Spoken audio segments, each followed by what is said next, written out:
신실하고 항상 거기 계시네.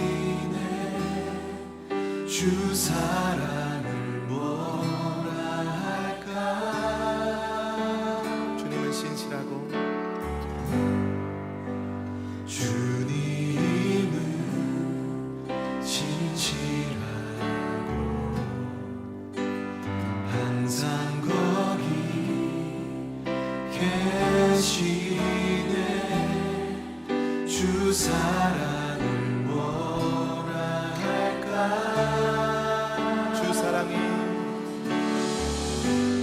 주 사랑이 내 생명보다 귀하고 주 사랑이 파도보다 더 강해요. 세월이 가고 꽃이 시들어도 주 사랑 영원해. 아멘. 주님 사랑 진실해요. 아멘. 아멘.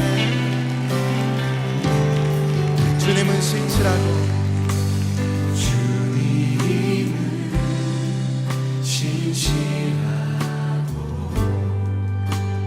항상 거기 계시네.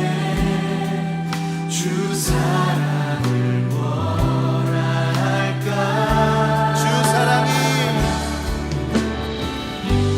주 사랑이 내 생명보다 귀하다. 함께 고백합시다.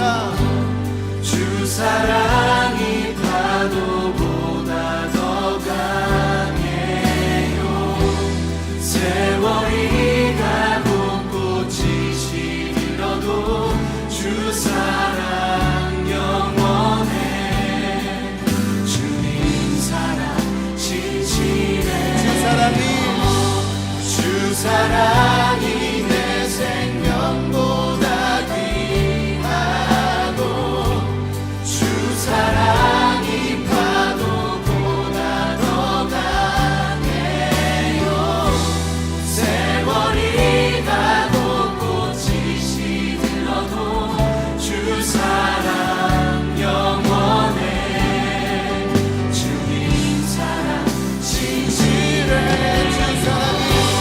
주 사랑이 내 생명보다 귀하고 주 사랑이 파도보다 더 강해요. 세월이 가고 꽃이 시들어도 주 사랑 영원해. 주님 사랑 진실해요. 주님 사랑 진실해요. 그렇습니다. 주님 사랑 진실해요. 할렐루야. 주님 사랑 진실해요.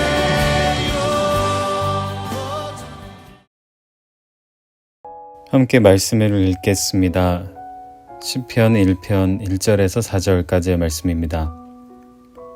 복 있는 사람은 악인들의 꾀를 따르지 아니하며 죄인들의 길에 서지 아니하며 오만한 자들의 자리에 앉지 아니하고 오직 여호와의 율법을 즐거워하여 그의 율법을 주야로 묵상하는도다. 그는 시냇가에 심은 나무가 철을 따라 열매를 맺으며 그 잎사귀가 마르지 아니함 같으니 그가 하는 모든 일이 다 형통하리로다. 악인은 그렇지 아니하며 오직 바람에 나는 겨와 같도다. 아멘. 6월 24일 어머니 기도에 함께한 모든 어머님들을 주님의 이름으로 환영합니다. 비록 흩어져서 말씀을 나누고 또 기도하지만 계신 그곳에 주님의 성령이 함께 하시리라 믿습니다. 어느덧 2021년의 절반 지점까지 오게 됐는데요. 6개월 동안 각자의 자리에서 각자의 영역에서 달려오시느라 정말 애 많이 쓰셨고 고생 많으셨습니다. 이 6월 마지막 주를 보내면서 주님의 위로와 또 다시 남은 절반을 달려갈 수 있도록 세움 부어주심이 가득하기를 기도하겠습니다. 한국 사람들은 복을 참 좋아한다, 이 말에 많이들 공감하실 텐데요. 성경에서도 복 얘기를 정말 많이 합니다. 우리가 한국인으로서 이 문화적으로 경험하는 내 안에 내재되어 있는 복에 대한 생각, 복에 대한 이미지와 성경에서 꾸준하게 반복적으로 이야기하고 있는 이 복 사이에는 겹쳐지는 부분도 있고 또 따로 분리해서 생각해야 하는 부분도 있습니다. 솔직한 심정으로 잘 되고 편안한 것을 복이라고 생각하지 않는 그런 사람은 없을 것입니다. 성경도 당연히 이런 사람됨으로 인해 누리는 복에 대해서 이야기를 많이 하고 있습니다. 복을 이렇게만 받아들이면 아주 쉽고 편안하지만 우리가 이렇게 편안하게 생각하지 못하도록 하는 요소가 하나 있는데 그것은 바로 하나님 그분 자신입니다. 하나님은 내가 복을 주리라 라고도 말씀하시지만 동시에 내게로부터 화가 임할 것이다 라고도 말씀하시죠. 구약에 복과 저주라고 표현되는 바로 그런 구절들이 하나님의 이런 모습을 잘 보여주고 있습니다.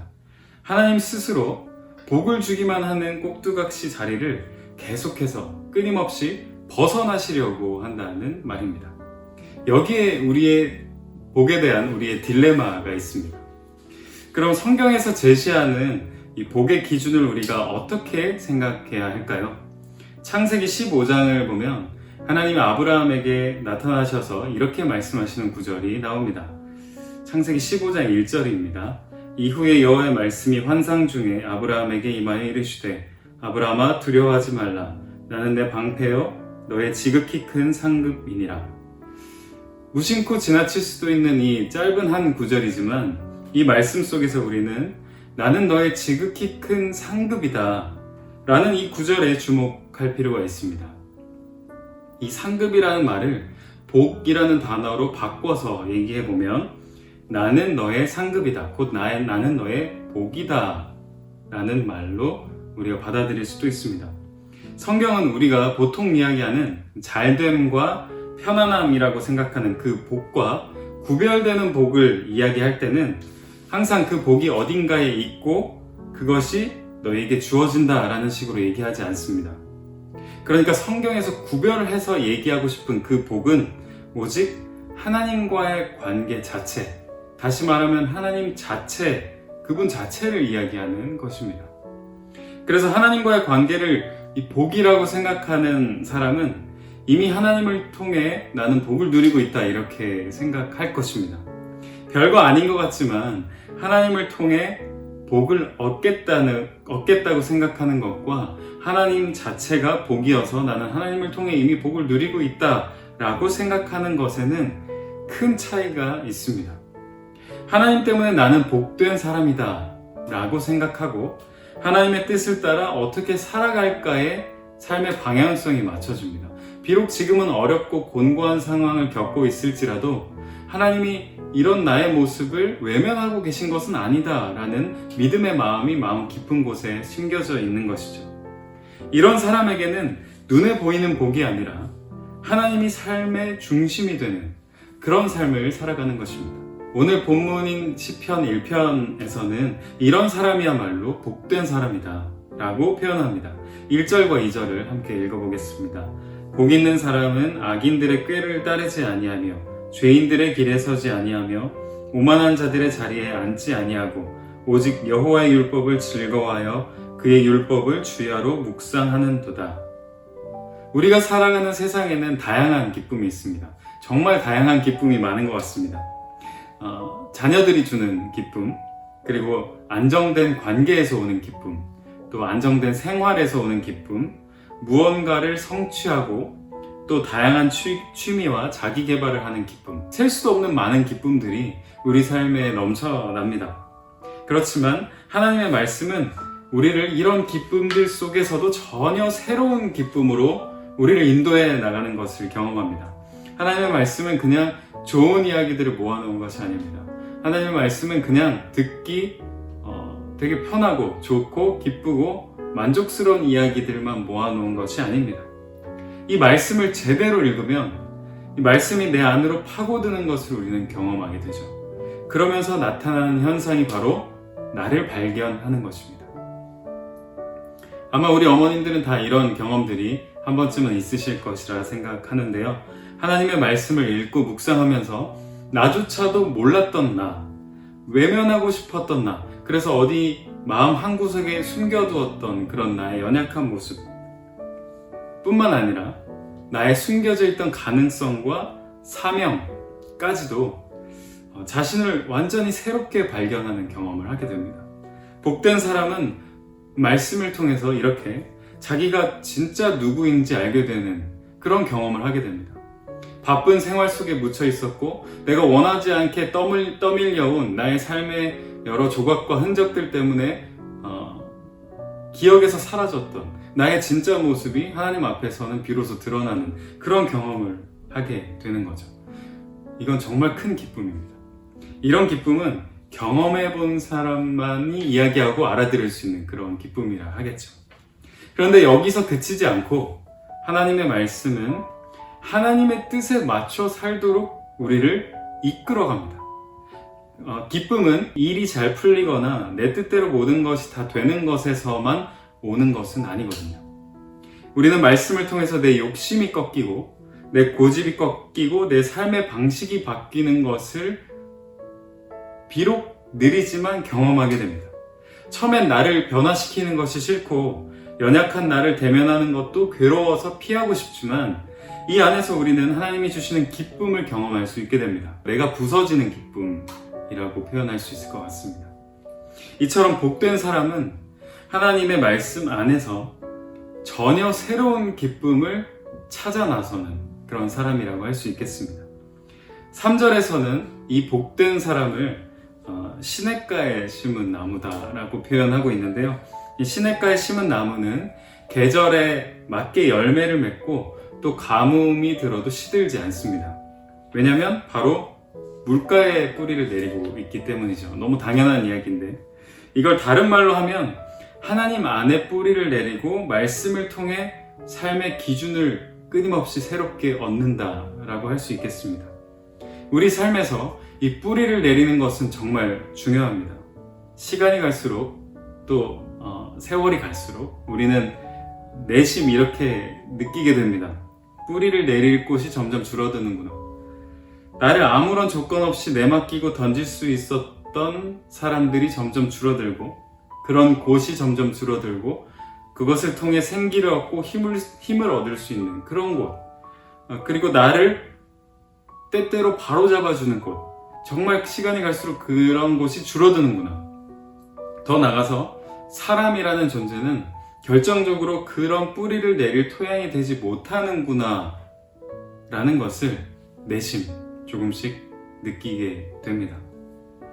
사람들이 다 우러러보는 그런 위치에 올라서고 소위 세상에서 말하는 복이라는 복을 다 얻고도 이 뿌리를 내리지 못하는 사람들은 내면이 피폐하고 메말라지게 되는 것이죠. 뿌리를 내리지 못한 사람을 4절에서는 이렇게 얘기하고 있습니다. 바람에 흩날리는 겨와 같다. 쭉정이와 같다. 이 쭉정이는 껍질만 남아 알맹이가 없습니다. 뿌리를 내리지 못한 사람들은 이 쭉정이가 바람에 휘날리듯이 늘 남의 생각에 휘둘리고 눈에 보이는 것에 흔들립니다. 내 귀에 들리는 것에 바로바로 흔들려 버리죠. 요즘은 이래야 인정받는데, 이래야 잘 산대, 남들은 이런 거 다 한다던데, 이런 말에 휘둘려서 무엇이 옳고 그른지 판단력을 잃어버리고 무엇이 우선되어야 하는지 그런 것을 볼 눈을 다 잃어버린 채 그저 쫓아가기에 급급하게 되는 것이죠. 정말 바람에 날리는 모습처럼 현란하고 정신없이 막 이렇게 날아다니고 움직이기 때문에 뭔가 있어 보이는데 가까이 가서 붙잡아서 보면 텅 빈 겨와 같은 겁니다. 왜냐하면 뿌리를 내리지 못했기 때문이죠. 복된 사람은 하나님의 말씀 안에서 기쁨을 찾고 또 하나님 안에서 뿌리를 깊이 박은 그런 사람입니다. 이런 사람은 눈에 보이는 현상에 쉽게 흔들리지 않습니다. 변해가는 상황 속에서도 하나님의 말씀을 자신의 삶의 기준으로 삼고자 애쓰고 또 하나님의 뜻을 찾아가는 사람들입니다. 이게 바로 성경이 말하는 복된 사람이고 성경이 말하는 복입니다. 그런 사람들은 시냇가에 심겨진 나무 같은 사람들이고 자신의 정체성을 그 물가에서 찾는 사람들입니다. 하나님의 말씀으로부터 자신의 삶의 기준을 끌어내는 사람들. 그런 사람들은 하나님 그분이야말로 나의 상급이다 라고 고백하게 될 것입니다. 우리와 우리의 자녀들 그리고 우리 가정이 이런 하나님 그분 자체를 복이라고 생각하게 되는 그런 놀라운 전환이 일어나기를 주님의 이름으로 부탁드리겠습니다. 계속해서 기도하며 나아가겠습니다. 먼저 말씀을 생각하며 기도하겠습니다. 하나님 자체를 복으로 상급으로 받아들이며 세상이 알지 못하는 기쁨을 경험하게 하소서. 시냇가에 심겨진 나무와 같이 하나님께 뿌리 내려서 우리의 삶이 진실로 풍성하게 하소서. 바람에 날리는 겨와 같지 않게 하옵소서.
이번에는 가정을 위한 기도를 드리겠습니다. 하나님과의 관계를 최우선으로 생각하며 서로를 이해하고 사랑하는 가정이 되게 하소서. 경제적인 어려움이 없도록 지켜주시고 어려울 때라도 견디고 이겨낼 수 있는 힘을 주소서. 자녀들이 주 안에서 바르게 성장하고 학업과 진로 준비 과정에 돕는 손길을 더하소서. 직장과 군복무 등 여러 이유로 떨어져 지내는 자녀들을 지켜주시고 어디에 있든 하나님을 경외하게 하소서. 취업, 결혼, 자녀 계획을 비롯한 삶의 중요한 지점에서 하나님의 인도하심을 경험하게 하소서.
이번에는 교회를 위한 기도를 함께 드리겠습니다. 하나님이 주신 사명을 따라가는 교회가 되게 하소서. 세상 속에 들어가 주님의 빛을 나누는 교회 되게 하소서. 다툼과 분쟁이 아니라 용서와 사랑을 경험하는 곳이 되게 하소서. 다음 세대가 주의 인도하심 속에 빛의 자녀들로 성장하게 하소서.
계속해서 나라와 민족을 위한 기도를 드리겠습니다.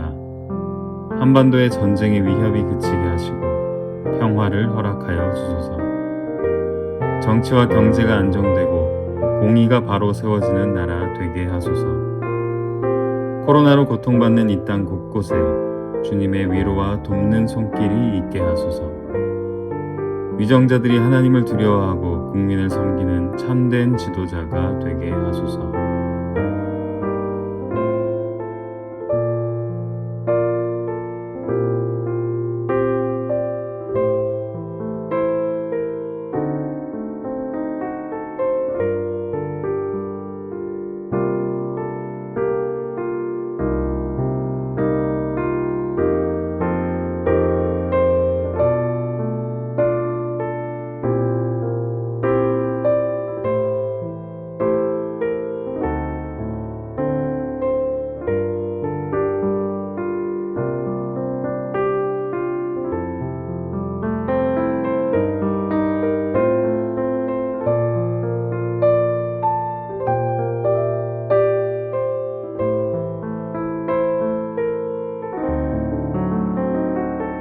계속해서 각자의 기도 제목으로 기도하겠습니다.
기독 학부모의 기도를 드리겠습니다. 우리를 창조하셔서 주님을 바라는 삶을 살게 하신 하나님께 감사를 드립니다. 주님이 주신 귀한 부모의 직분을 수행함에 앞서 기도하는 사람이 되기를 간절히 원합니다. 매일 공급받는 주님의 영의 양식으로 무장하게 하소서. 그리하여 세상의 미혹에 자녀들이 빠지지 않도록 그들을 지킬 힘을 주시옵소서. 주님, 불의의 세력이 판을 치는 이 세상 가운데 부모된 우리의 하루하루 삶이 주님의 사랑으로 가득 채워지기를 엎드려 기도합니다. 삶으로 먼저 여호와 경외를 살아내어 자녀들이 부모의 삶의 걸음을 보고 따르게 하옵소서. 하나님의 말씀을 기준으로 삼아 살아가게 하시고 기도로 하나님과 교제하게 하시며 찬양으로 삶을 올려드리는 부모가 되게 하옵소서. 그리하여 여호와 경외의 은혜가 부모로부터 자녀에게로 흘러가게 하소서. 예수님의 이름으로 기도합니다. 아멘. 주님, 오늘 우리의 기도를 기쁘게 들어주시기를 원합니다. 우리의 가정이, 우리의 자녀들이, 또 우리 어머니들 자신이 시냇가에 심긴 나무가 되게 하옵소서. 바람에 날리는 겨와 같이 붙잡아 보면 아무것도 남아있지 않는 껍데기가 되지 않도록 인도하여 주옵소서. 주님의 말씀에 우리의 삶의 기초를 세워 아름다운 하나님의 사람들이 되게 하여 주시고 하나님 자신을 복으로 삼아 살아가는 인생 되게 하여 주옵소서. 오늘 하루도 인도하여 주실 것을 믿으며 예수 그리스도의 이름으로 기도합니다. 아멘.